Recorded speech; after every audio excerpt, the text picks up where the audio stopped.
Pride and Prejudice by Jane Austen, Chapter 21. The discussion of Mr. Collins's offer was now nearly at an end, and Elizabeth had only to suffer from the uncomfortable feelings necessarily attending it, and occasionally from some peevish allusion of her mother. As for the gentleman himself, his feelings were chiefly expressed, not by embarrassment or dejection, or by trying to avoid her, but by stiffness of manner and resentful silence. He scarcely ever spoke to her, and the assiduous attentions which he had been so sensible of himself were transferred for the rest of the day to Miss Lucas, whose civility in listening to him was a seasonable relief to them all, and especially to her friend. The morrow produced no abatement of Mrs. Bennet's ill-humour or ill-health. Mr. Collins was also in the same state of angry pride. Elizabeth had hoped that his resentment might shorten his visit, but his plan did not appear in the least affected by it. He was always to have gone on Saturday, and to Saturday he still meant to stay. After breakfast, the girls walked to Meryton to inquire if Mr. Wickham were returned, and to lament over his absence from the Netherfield ball. He joined them on their entering the town, and attended them to their aunt's, where his regret and vexation, and the concern of everybody, were well talked over. To Elizabeth, however, he voluntarily acknowledged that the necessity of his absence had been self-imposed. "I found," said he, as the time drew near, "that I had better not meet Mr. Darcy, that to be in the same room, the same party with him, for so many hours together, might be more than I could bear, and that scenes might arise unpleasant to more than myself." She highly approved his forbearance, and they had leisure for a full discussion of it, and for all the commendation which they civilly bestowed on each other, as Wickham and another officer walked back with them to Longbourn, and during the walk he particularly attended to her. His accompanying them was a double advantage. She felt all the compliment it offered to herself, and it was most acceptable as an occasion of introducing him to her father and mother. Soon after their return, a letter was delivered to Miss Bennet. It came from Netherfield, and was opened immediately. The envelope contained a sheet of elegant little hot-pressed paper, well covered with a lady's fair, flowing hand, and Elizabeth saw her sister's countenance change as she read it, and saw her dwelling intently on some particular passages. Jane recollected herself soon, and putting the letter away, tried to join with her usual cheerfulness in the general conversation. But Elizabeth felt an anxiety on the subject which drew off her attention even from Wickham. And no sooner had he and his companion taken leave, than a glance from Jane invited her to follow her upstairs. When they had gained their own room, Jane, taking out her letter, said, "This is from Caroline Bingley. What it contains has surprised me a good deal. The whole party have left Netherfield by this time, and are on their way to town, and without any intention of coming back again.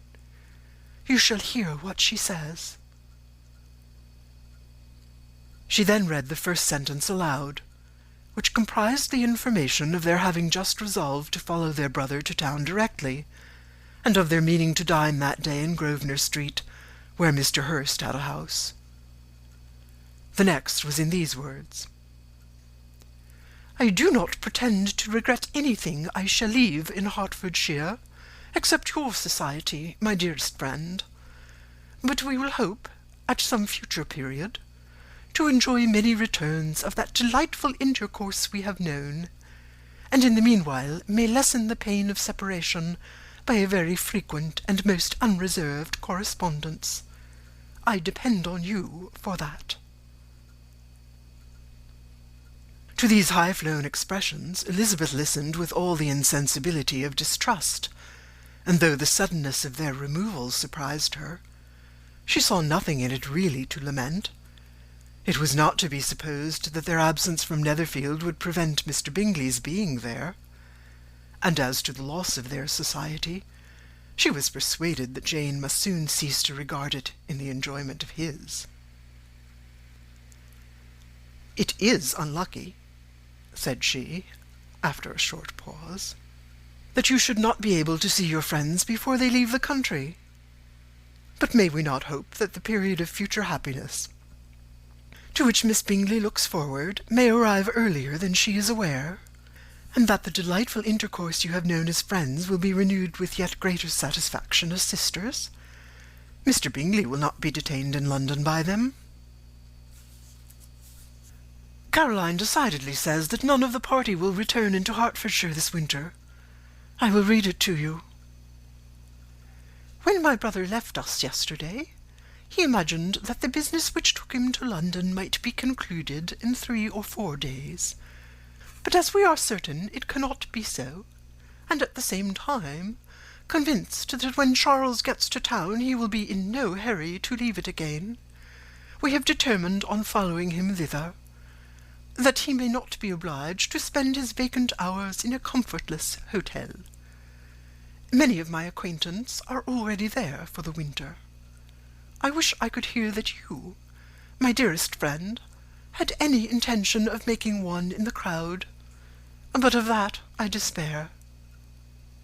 I sincerely hope your Christmas in Hertfordshire may abound in the gaieties which that season generally brings, and that your beaux will be so numerous as to prevent your feeling the loss of the 3 of whom we shall deprive you. It is evident by this," added Jane, "that he comes back no more this winter." "It is only evident that Miss Bingley does not mean he should." "Why will you think so? It must be his own doing. He is his own master. But you do not know all. I will read you the passage which particularly hurts me. I will have no reserves from you.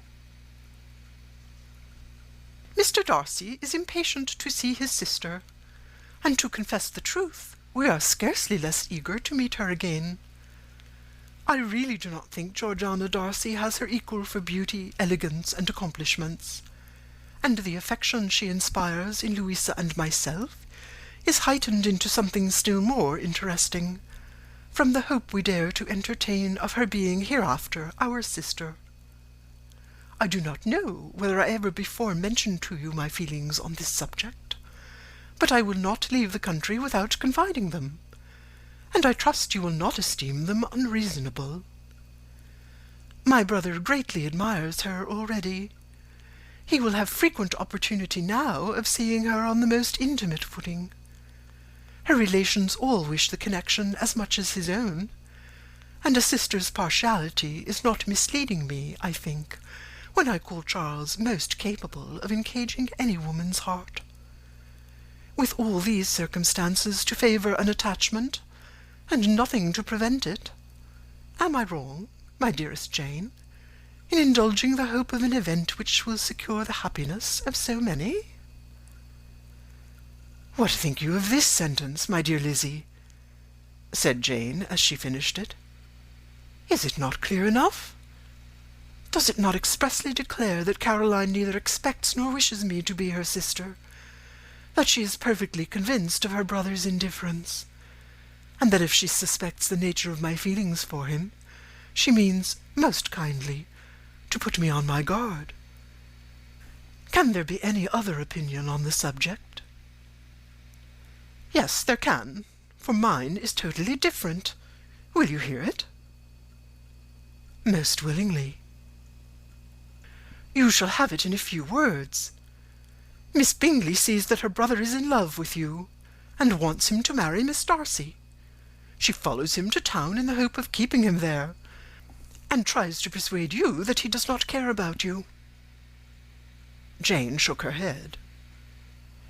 Indeed, Jane, you ought to believe me. No one who has ever seen you together can doubt his affection.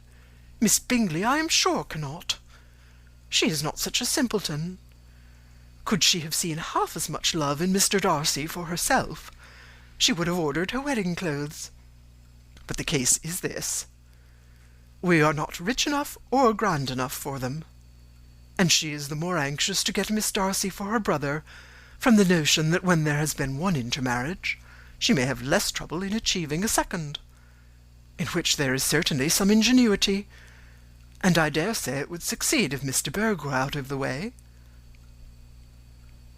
But, my dearest Jane, you cannot seriously imagine that because Miss Bingley tells you her brother greatly admires Miss Darcy, he is in the smallest degree less sensible of your merit than when he took leave of you on Tuesday, or that it would be in her power to persuade him that instead of being in love with you, he is very much in love with her friend. If we thought alike of Miss Bingley, replied Jane, your representation of all this might make me quite easy, but I know the foundation is unjust. Caroline is incapable of wilfully deceiving anyone, and all that I can hope for in this case is that she is deceived herself. That is right.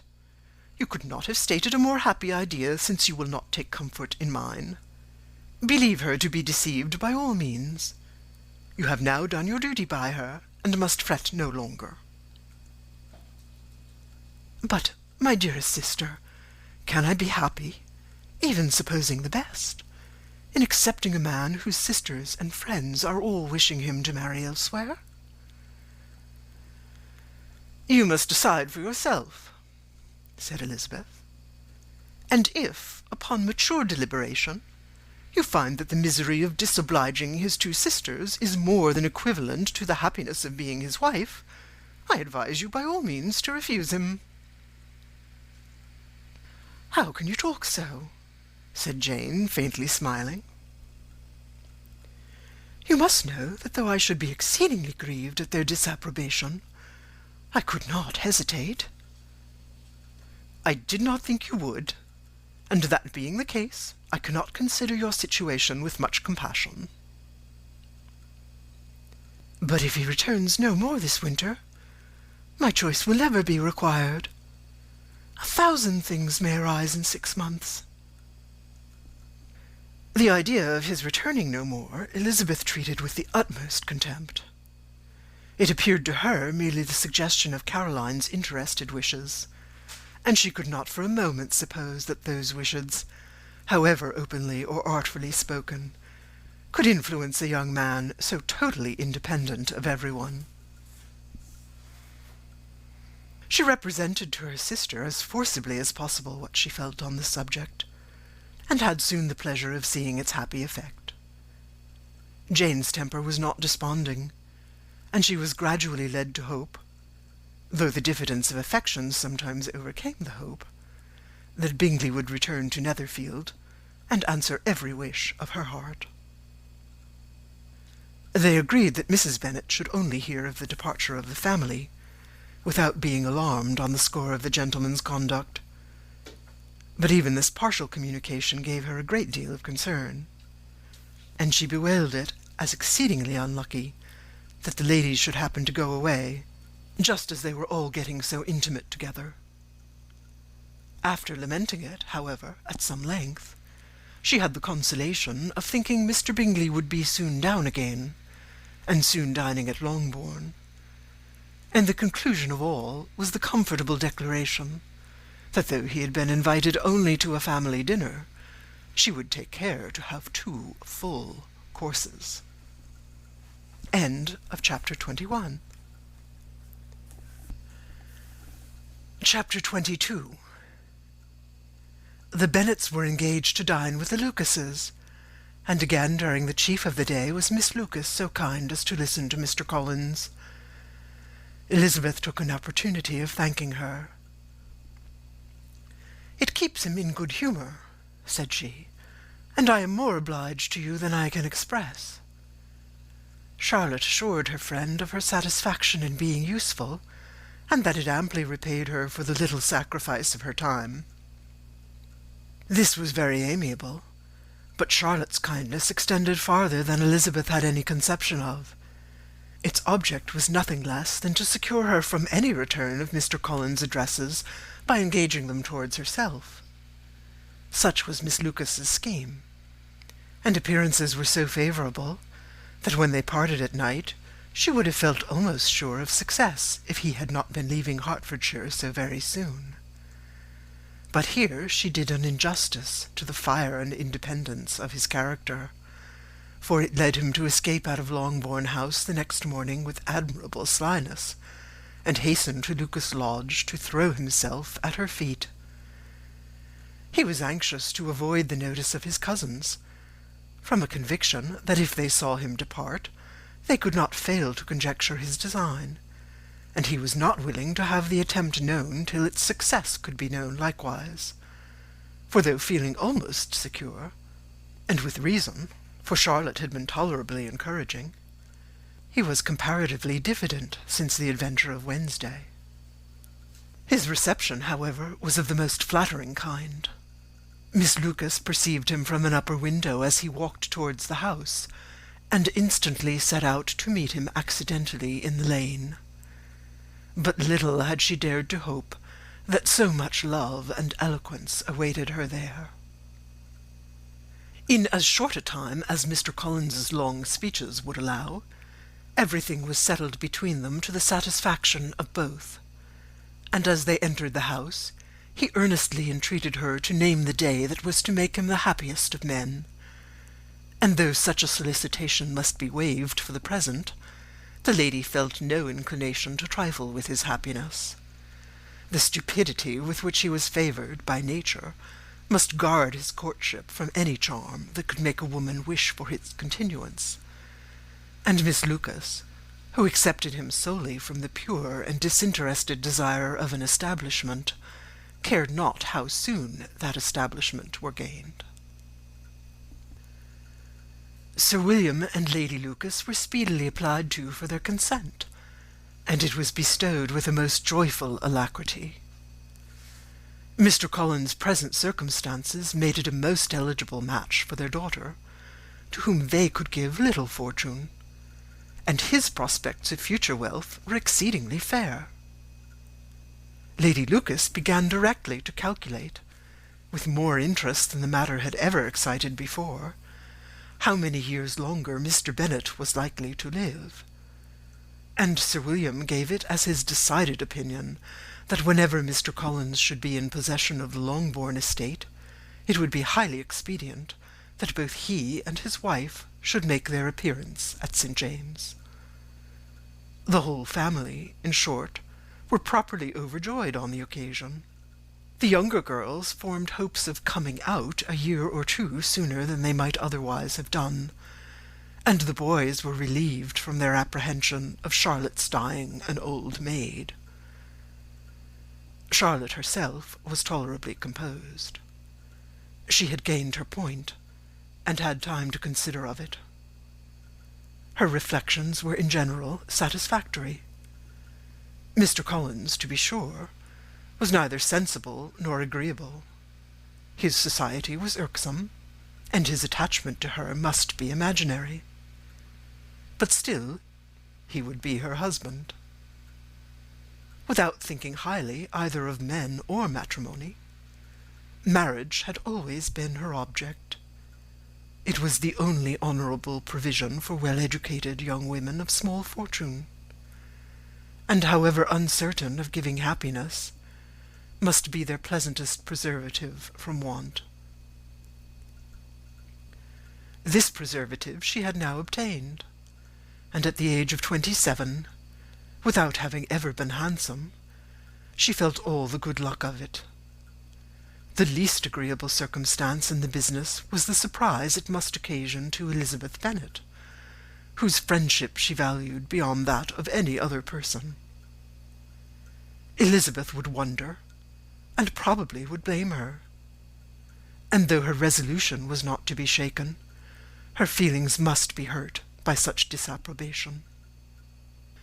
She resolved to give her the information herself, and therefore charge Mr. Collins when he returned to Longbourn to dinner, to drop no hint of what had passed before any of the family. A promise of secrecy was of course very dutifully given, but it could not be kept without difficulty, for the curiosity excited by his long absence burst forth in such very direct questions on his return as required some ingenuity to evade, and he was at the same time exercising great self-denial, for he was longing to publish his prosperous love.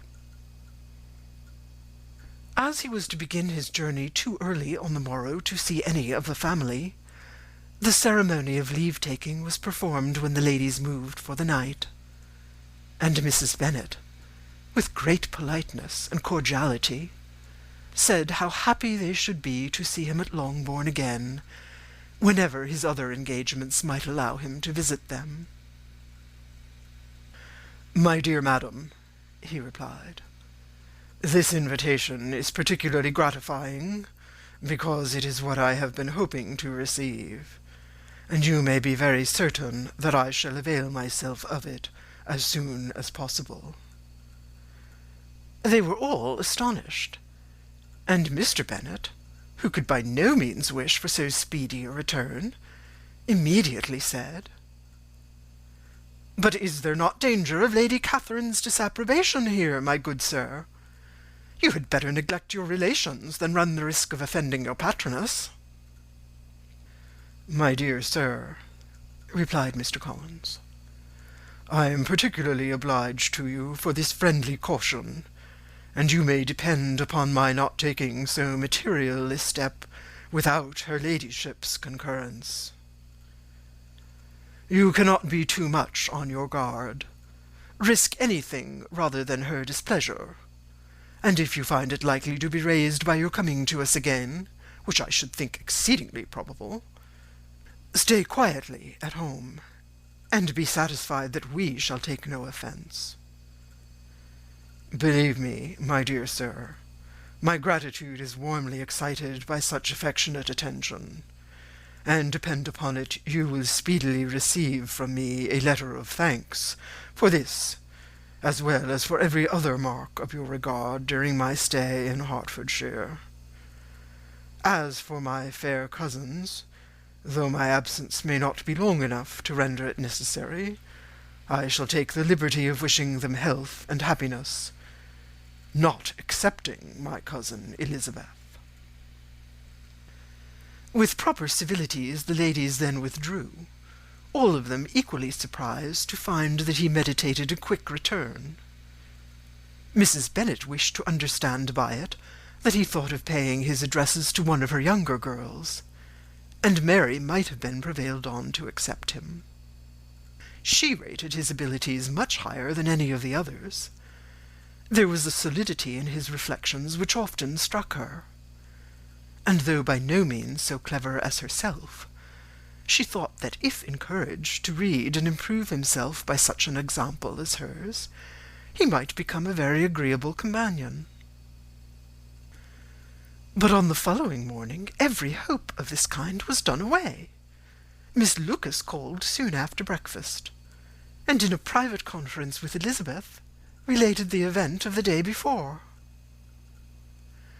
The possibility of Mr. Collins fancying himself in love with her friend had once occurred to Elizabeth within the last day or two, but that Charlotte could encourage him seemed almost as far from possibility as that she could encourage him herself, and her astonishment was consequently so great as to overcome at first the bounds of decorum, and she could not help crying out, "Engaged to Mr. Collins?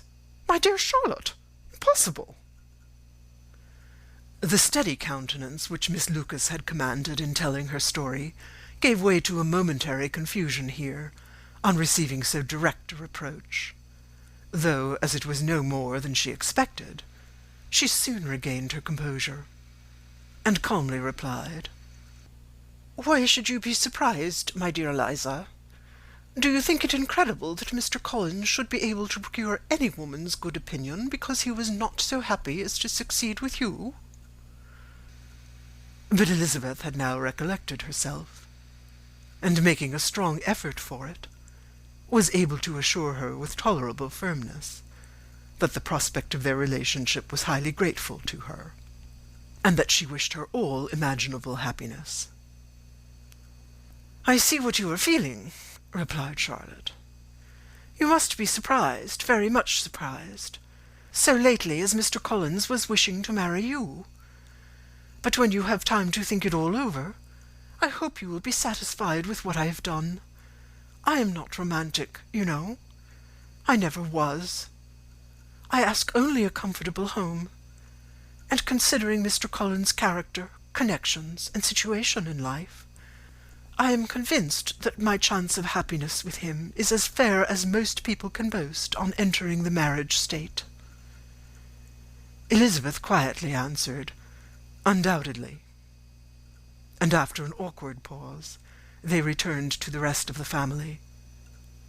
Charlotte did not stay much longer, and Elizabeth was then left to reflect on what she had heard. It was a long time before she became at all reconciled to the idea of so unsuitable a match. The strangeness of Mr. Collins making 2 offers of marriage within 3 days was nothing in comparison of his being now accepted. She had always felt that Charlotte's opinion of matrimony was not exactly like her own, but she could not have supposed it possible that when called into action she would have sacrificed every better feeling to worldly advantage. Charlotte, the wife of Mr. Collins, was a most humiliating picture, and to the pang of a friend disgracing herself and sunk in her esteem was added the distressing conviction that it was impossible for that friend to be tolerably happy in the lot she had chosen. End of chapter 22.